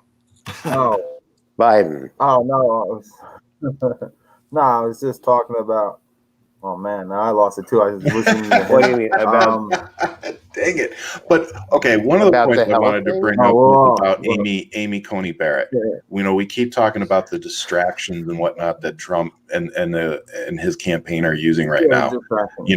They're trying to shift our attention away from her getting pushed through, and not trying to shift our attention. They're trying to make it less controversial and shifting our attention than it already is. So there's just so many things going on right now. It's not just one or two things. They're throwing out the BS in hopes that we don't pay attention to the stuff that matters. Right, because they're doing a bunch of things before January. I was reading today. To kind of limit, certain. I forgot. Did you see the one with the trains? The one with the trains about carrying flammable. They're going to do an executive order or something crazy, and everybody's coming out and saying that that's not a good idea. They're going to ram so much crap through in the next 90 days. It's going to be ridiculous. Yeah, it's all the people that funded him are coming back for their favors, and they know they're going to lose. Yeah. There should be a law saying that a leaving president cannot just start packing in things and changing all the rules and doing as many bills as he can. There should be a law against this. It's just completely crazy. But here's the problem, Bert, is there shouldn't have to be a law. You know what I mean? Like before, it was the transfer of power, when asked about that. He can't even commit to peacefully transferring power, which is something that every president before him has done. Yeah, isn't the term lame duck? That's what they are supposed to be, not a high popped up, popped up on goofballs kind of crazy lunatic. And again, to talk about voting, vote, because the Senate, if the Senate was controlled by Democrats right now or Republicans that had a soul, then they would be able to prevent a lot of this. But because we have Mitch McConnell and others pushing, they're going to push all this crap through. They're not doing their job. They're not representing us, the people. Shocking. Yeah. Did you say Sass went off on Trump? I'm sorry. Yeah. Oh, I know. Ben Sass. He went off. Yeah. He said he's kissing ass, blah blah. Yeah, but Ben says, yeah, he said he kisses bunch of dictators and basically pushes all of our allies away, and then he kind of scolded him. I was kind of surprised. I was like, yeah, he go said ahead. Trump. Yeah, he said Trump's kissing the ass of dictators, quote unquote. But I saw that on Twitter. It's true. Yeah, exactly. I don't understand this obsession with anti-fascist groups. I mean, it's not even a group of people. It's a literal figment of people's imagination. Oh, you're anti-fascist. It should be a good thing to be anti-fascist. Right. You don't want to have a dictator like Hitler or anybody that is in crazy power. You want them to have minimal power. I feel like most of us are anti-fascist. I keep having people ask me if they think Donald Trump knows what Antifa actually is. Like, does he know what it stands for? Well, I did a video on TikTok, and that was literally I read the definition of fascism. Yep. And then I literally asked him, I'm like, so what's so bad about being anti-fascist? Anybody want to explain that? Hey, I did a video. YouTube, actually, it is one of my most viewed videos, and it is one of my most hated videos. I still get messages over that. I did a video on it. They took it down. It's such a Did they really? topic. So weird. Yeah. It shouldn't be a sensitive topic at all. Like, we shouldn't want fascism, so it shouldn't be a sensitive issue. But they make it so, like, painful. Like, yeah, I don't know how that became as divisive as it has, but I don't know either. Like, I think it's because I do know Donald Trump was sitting up there at his little powwow saying, that reminded me of what I was going to say too, by the way, but he was sitting up there talking about Antifa. He was just trying to turn the attention away from the Proud Boys and the white supremacist questions and all that and saying, well, what about Antifa? What about this? And the crazy part is that most of the time you can go find news articles that said, oh, it wasn't actually Antifa. It was white supremacists dressed as Antifa. Yep. Right. So it's just crazy. But what I was going to say to talk about what Dom was talking about is I think Trump royally messed up. I think their campaign royally messed up by allowing Biden to do that town hall and not doing another debate. And I'm going to tell you why. Yeah, so you guys all seem to all agree because he could have controlled it more and he could have at least talked over Biden, not let him get all his information out. He let Biden have the stage by himself to say what he wanted without any interruption. And then he himself, he went and did his little town hall and got his rear end torn up. Yep. So if he would have done that debate, I think it would have at least kept things more contentious. But by not doing it, he gave Biden a great platform and everybody's attention. So I think he messed up. I saw that there's a commercial for the next debate on Thursday on CNN between the two of them. Is that going to happen? I don't think they said officially. Yeah, I saw like next whatever 20. Does anybody need another debate at this point? I think it's contingent. It's supposed to be contingent if Trump passes his COVID test, but who knows? Talk to Domenick about that. How can you not answer that? When was your last negative test? It's the easiest question. Well, they were saying that he was getting tested every day too, and all of a sudden it's like, oh, that was every all other day. That wasn't true either. That wasn't true. He's not. And then he's like, I remember them. He's like, ask my doctor when they took the last one. And then you go and ask the doctor, and the doctor's like, well, we're not going to go backwards. We're going to go forward. So, I mean, you can't get an answer from anybody because we're all. I mean, that's how the whole campaign is. That's all the whole president's. You said it right. The whole presidency. Yeah. From the campaign initially on down, from the day he came down that stairs. Although I would circle back to 1982 when he first appeared in Manhattan, like whatever. He's just been a horrible, horrible energy around. Yep. We have a lot of work to do. We have a lot of work to do January 21st and on. You know, yeah, and even when Biden wins, I think there's going to be so much healing and so much unrest that we're going to have to just kind of brace ourselves for a very contentious winter. You It's know going to what, be the though? winter of our discontent. I hope you're wrong. I think, you know, there's going to be some unrest, you know, little pockets and groups and stuff. But yeah, of course. I don't know, man. I think after the election, actually, most Americans are going to feel a sense of relief, and I'm hoping that there's going to be a small period of time that we can all just relax, take a breath, and say, okay, cool. The adults have the wheel again. Let's take a break. Let's take a few weeks. Do you think Trump will allow that? So technically, it won't be a Trump after this is done. Trump has no power. The only power Trump has is the power that we give him by listening to him, keep sharing his bullshit. The minute that man is no longer the president, we should all ignore him. Yeah, it's true. I agree. Just unfollow his Twitter account. Freaking just ignore him. I think he's going to end up in jail, honestly. I think he's for sure going to be going to jail. I don't know. He ain't going to jail. I think if he loses, he resigns and then tries to have Pence pardon him or something.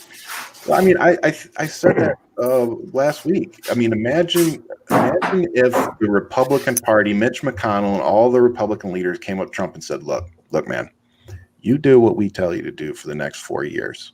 I don't care what it is. I don't care what law you break, whatever. Do it, and we will pardon you at the end of it.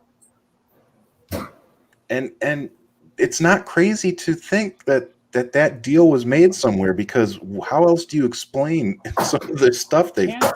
Can they pardon him even if he hasn't officially been charged with anything? Yes. So they can. Okay. That was my They question. can give him a blank. They can give him a blanket Federally, pardon. but not at state level, though, right? I don't know. But I don't not know state about level. that. But trust me, Lord, don't get me wrong. that If they want to figure out a way to prosecute him, they'll figure it out. Right. And they've got enough information. It's just, are there going to be enough people that are going to want to follow through on it? And I think too, it's going to matter what Biden and Harris and them, you know, decide to do. If they go after him, he may be screwed. Right. Yeah, I really do think that justice needs to be served, though. I mean, so many people have died from the coronavirus just coming to our shores. It's not that coronavirus came to our shores. It's how we dealt with it when it came here because of Trump. And it's not just that. That's not the only reason why he should go to jail. It's the New York allegations of the sexual, not misconduct, but like the rape from 1980. Raped a 13-year-old girl. Yeah, it's not sexual misconduct. It's the rape. It's the other things, the fraud that comes with only paying $750 in taxes. And he says that his taxes are going to be viewable someday, but just not right now. And it's just a lie. You can listen to him. And the IRS told him you can release your shit. Like you can show people. I love that they came out and said that. They're like, oh, no, you don't have to wait for it to be done. Yeah, do it. Go I ahead. didn't hear that. Yeah, the IRS flat out said you can show, even if you're being audited, you can show them your taxes. Yep. You can do it. But he's still not doing it, and he's still using that excuse, well, it's being audited. But you know what bothers me the most is the American people they just failed to demand that this man prove things to us. Right. That's the part I will never understand about the last 4 years, is it would be very easy for the president of the United States to prove a lot of this stuff that he rambles off, but he doesn't, because he can't. Why did we allow that to happen? And we can't allow it to happen again. No. You know, the only moment that we really had, which sadly was so early in the game, was the Women's March on January 21st. The next day. I remember that, yeah. There was such an amazing power. I mean, when the Vietnam War was going on, I was in grade school, but my sister was in college, and I got my grade school they all stormed Washington, and all the colleges refused to go in. It was the moratorium. It was just like 1970. It was unbelievable, the energy that was in America. And it just kind of dissipated, you know? And we should have been in the streets 80 times. Yep. Even the Muslim ban was another moment, because then they activated the ACLU and they changed the thing, and he couldn't get away with restricting them. We just all got complacent because America has become a capitalist, obsessed, aspirational society, and our nose is in Instagram and watching the Kardashians, fart, and everyone's just onto like not the intense caring that we did. I think weird. I think it was like, oh, that's just Trump. That's Trump being Trump. Right. And so we're all just like, he didn't mean what it. Yeah. But just that's let it what makes these kind of things even more important, because people are in their phones, their iPads, their computers. So getting a group of people like us together to just kind of bump, talk ideas, even though most of us think the same way, we still get a nice message by talking it out, Definitely. and people watching us do it. So, what do you guys think about what's going on with Lindsey Graham and his opponent in South Carolina or something? They're actually, it's a very Lady close Graham. race. God. Yeah, so he's possibly going to lose his seat. Possibly. Yay. He will. A black guy. If there's a God, then Jamie Harrison will win. And that's a pretty nice guy. He would be a good addition. He reminds me of like that cliched movie henchman to the main villain who's now cowering away, like trying to save himself, kind of. Who, Lindsay? Yeah. Like he looks like a sad little puppy. That's always been his shtick, is protect myself. Let me tell you something, Ryan. You should, whatever Jamie Harrison did, follow that campaign. That was a brilliant. Yeah. Because as much as I've still been, and I volunteer for Amy McGrath, but she doesn't on any level come close to the way he ran his campaign. Yeah. You know what I mean? He really was able to use the black versus white, and Amy didn't use the woman versus man. It's just she didn't have the right person running her campaign. Yeah. Period. It's sad. Well, and two, I think people get too bogged down by not being themselves in politics. Being yourself, that comes across, and people connect with that. And when you're trying to play, I don't know. I mean, we all map out, our plans and whatnot. But if you stick to it so much that you're not yourself, like Hillary Clinton did that. Like I went and watched that Hillary thing, and that's a totally different person behind closed doors than what she let everybody see. It's so true. So that to me, I was like, people want to see who I am. They want to relate to me because I'm a politician. I'm going to be representing the people. So I should resemble the people. But if you don't show them that, how do they know? That's why I love Joe Biden so much, is because, at that first train wreck of a debate, when he brought up his son, you saw his anger and emotion come out. And I was like, that's a dad right there. Like that's a loving, proud dad. Joe. And it was so great to see. Yep. Joe's a real person. Yeah. Yeah. I thought that the first debate, some people said that Joe maybe overreacted, but honestly, he was getting stones thrown at him. Yeah. He's got to get a little bit angry. So it was really great what he did. The amount of anger that he showed was perfect. The amount that was perfect. It was like, you're a clown. Yeah. Drinking bleach. Talking about drinking bleach. Yeah. Man, will this guy shut up, please? And then he said he said at least 5 amazing lines that just are just in my mind that are just so good. Like he said the right things, but I guess it was not ever said on a debate area. Like it's never been done on a debate. The reality is he is a very seasoned politician. He knows how to handle some douchebag. You know what I mean? Trump does. But Trump, it doesn't know anything about the first thing about debate. He doesn't know the singlest, most basic things about proper etiquette. He is basically white trash in a way. He is so crazy. Yeah. If you watch the debates from history, if you watch Barack Obama and McCain, if you watch they were classic. Nixon and JFK, They are very polite, very nice to each other. They say nothing bad about each other. Maybe some very small things, but like they never say anything very negative. They actually have got very similar opinions about stuff, but just different in some ways. You see like passive aggressiveness kind of with like Obama and McCain and Obama and Mitt Romney. Like you see passive aggressiveness, but not like this aggressive, well, your son did heroin or whatever. Yeah, like, it wasn't overt. It was, Right. Yeah. You know, there's one other thing about Trump when he said so in New York City back in like the 70s and 80s, if you didn't live in Manhattan and if you came from either Brooklyn or Queens or the Bronx, it was called, you were like the bridge and tunnel crowd. And that is exactly what Trump is.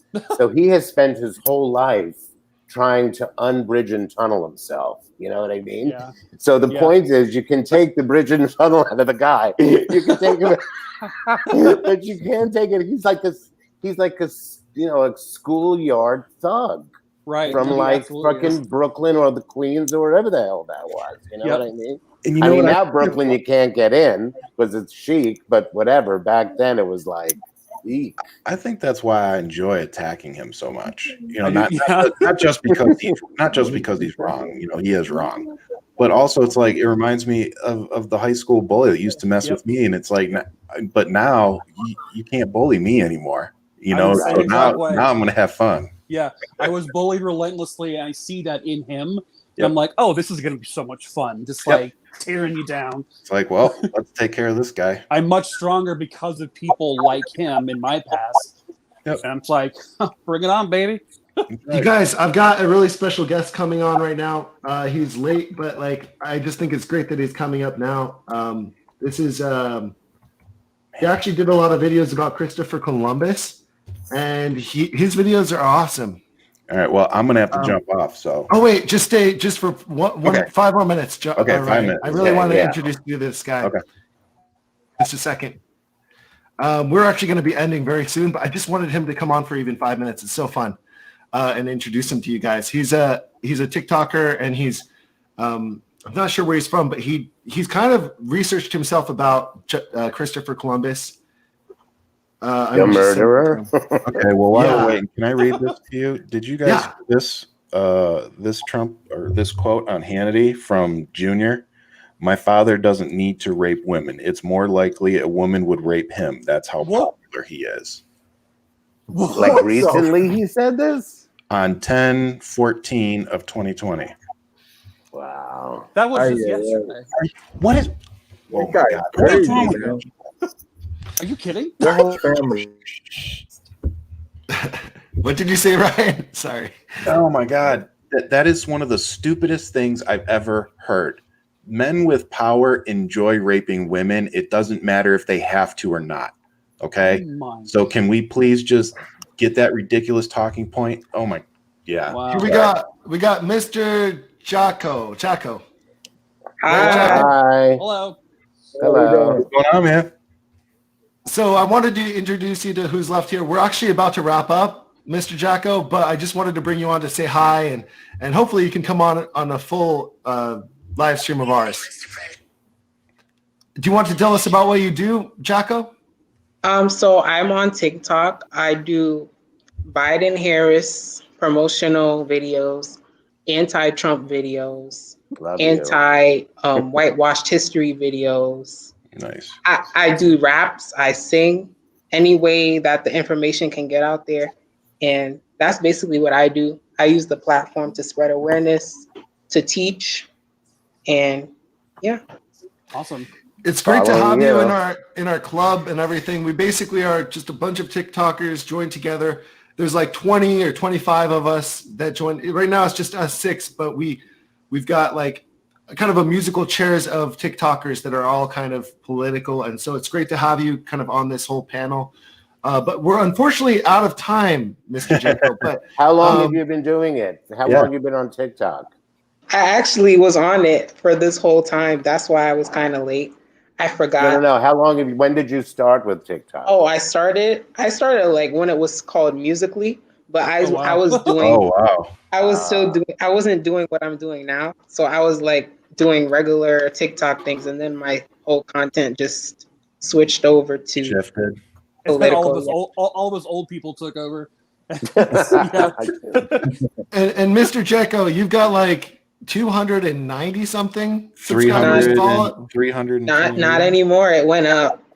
321,000. It's been going up, like, because people are sharing, and now they're sending my videos to their teachers and trying to do like stuff like that to kind of contradict the teachers because I'm giving like the history.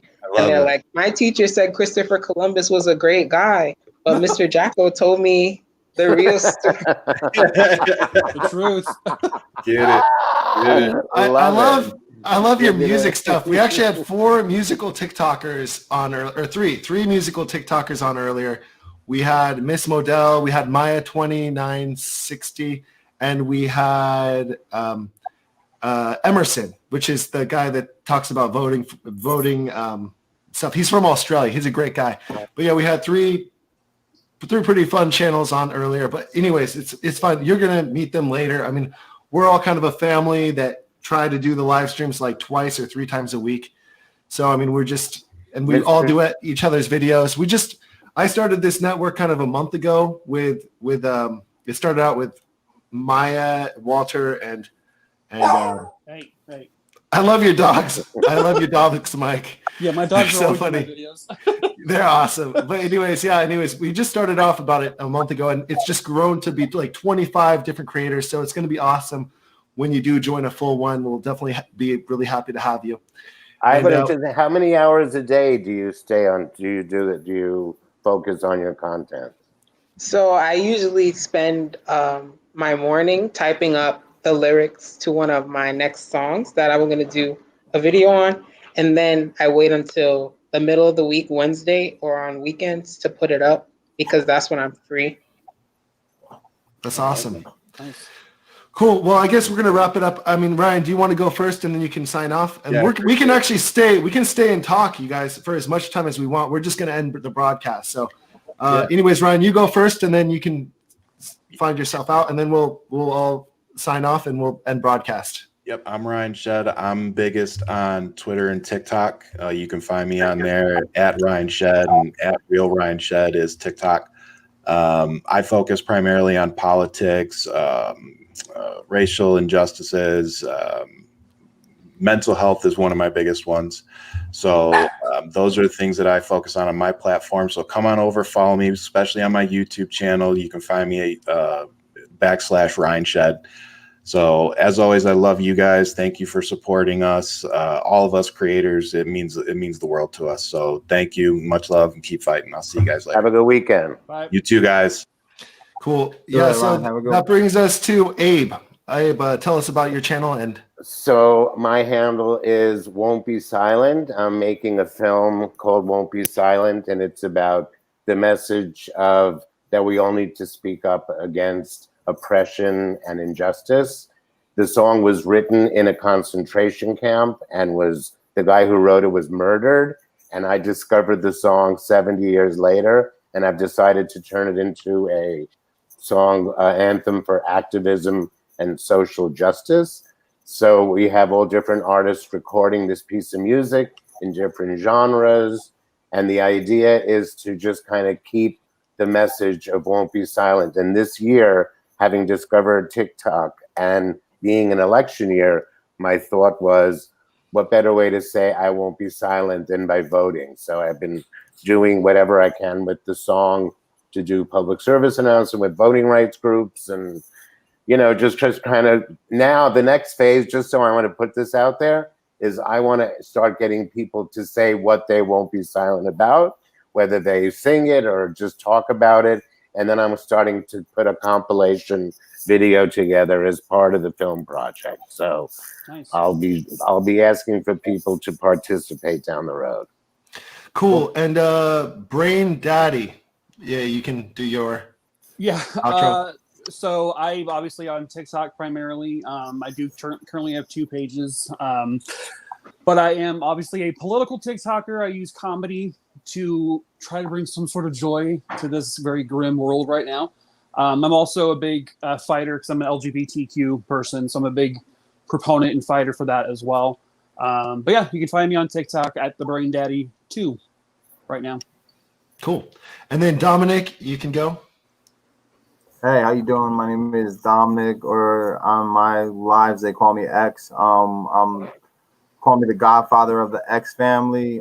We basically, my videos are political, trying to get Donald Trump out of office. But we stand up for racial injustice. We stand up for sexual equality and everything. And we show love to everybody. I do lives every night from 10:30 to 12:30, and I have a couple other people in the family that do lives too. So it's all about spreading positivity, being there for people, and taking care of anybody that needs any backing. It's just about showing love, pretty much. And I'm on TikTok and Instagram, but Instagram I don't do too much on. And I've been doing YouTube with you guys, so. Nice. And then Jahko, I know you just joined, but yeah, you can do your outro. So yeah, I'm Mr. Jahko. You can find me on TikTok by that same name. Also, I'm on Instagram. You can find me by typing in Mr. Jahko or JAH_KORI. I'm the CEO of teaching. I sing remixes. I spill the tea, and I educate on Black history. Awesome. That's really good. And then my name is Bert, and I come from the channel Food Expert. And I have been living in Asia for 10 years now, and mostly Beijing, China. But I've traveled all over Asia, and I'm a kind of a traveler, culture, kind of food kind of YouTube channel. I try to educate people on history also, because I think history is fascinating. So I think it's great what Jahko does. I just love to travel, and that's why in a couple of weeks I'll be going to Albania on a trip for my YouTube channel, and it's also going to be all around the Balkan region, the Eastern Europe region. So I'm going to be introducing you guys to different foods, different kind of cultures there, and also different alcohols too, which I'm going to be exploring. So bring us a doggy bag. Yeah, no, definitely. I just love to travel, so that's what my channel is all about. Food X Bert. My name is Bert, and anyways, we're going to be signing off. Thank you guys so much, all 8 of you guys who are watching, and whoever's watching. Thank you guys so much. We really appreciate you guys. Make sure, if you're watching for the first time right now, make sure you go into the list. We have got everybody listed in the description box down below. We've got every single creator that was on tonight listed in there. And yeah, you can find everybody and everybody's TikTok and Twitter and everything on there. So have a good night, you guys. Peace out. We are going to be chilling. Here we go.